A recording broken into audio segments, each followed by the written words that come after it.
ବର୍ଷା ହେଇକି ଏଇ ବର୍ଷ ରଥଯାତ୍ରା ପୁରା ମାଡ଼ ଖାଇଯାଇଛି। ଆଜି ମୁଁ ମାମା ଆଉ କୋଟି ମାମା ବାହାରି ପଡିଛୁ ରଥ ମେଳା ବୁଲିବା ପାଇଁ। ପାର୍କିଂ ରେ ଗାଡିକୁ ପାର୍କ କରିଦେଇକି ଆମେ ଏବେ ଚାଲି ଚାଲିକା ପଡିଆ ଆଡକୁ ମାଡି ଚାଲିଛୁ। ଆଉ ଏଇ ଦେଖନ୍ତୁ ରଥ ମେଳା ପଡିଆରେ ଫାଇନାଲି ପହଞ୍ଚି ଯାଇଛୁ। ଯାଇ ପହଞ୍ଚୁ ପହଞ୍ଚୁ ଆଗେ ଗରମା ଗରମ ଲଙ୍କା ଚପ ଆଗେ ଖାଇନେଲୁ। ଆଉ ମୁଁ ଏଠି ଟମାଟୋ ସସ୍ ଖାଇବା ପାଇଁ ବ୍ୟସ୍ତ।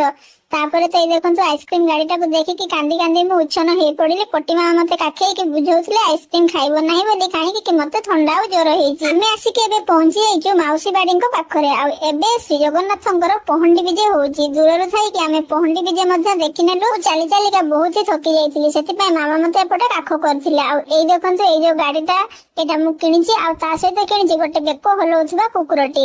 ପରେ କେତେବେଳେ ଭିଡିଓରେ ମୁଁ ଆପଣଙ୍କୁ ଦେଖେଇବି। ଏପଟେ କୋଟି ମାମା ତାଙ୍କର କଟୁରୀ ଦା ପନିକି କଣ କଣ ସବୁ କିଣି ନେଲେ। ଆଉ ଆମେ ଏବେ ଘରକୁ ବାହୁଡି ପଡିଛୁ। ଆଜିକାର ଭିଡିଓଟି ଏତିକି। ଆପଣ ମାନଙ୍କୁ ମୋ ଭିଡିଓ କେମିତି ଲାଗୁଛି କମେଣ୍ଟ କରିକି ନିହାତି ଜଣାନ୍ତୁ। ଆଉ ଚ୍ୟାନେଲରେ ନୂଆ ଥିଲେ ସବସ୍କ୍ରାଇବ କରିନିଅନ୍ତୁ।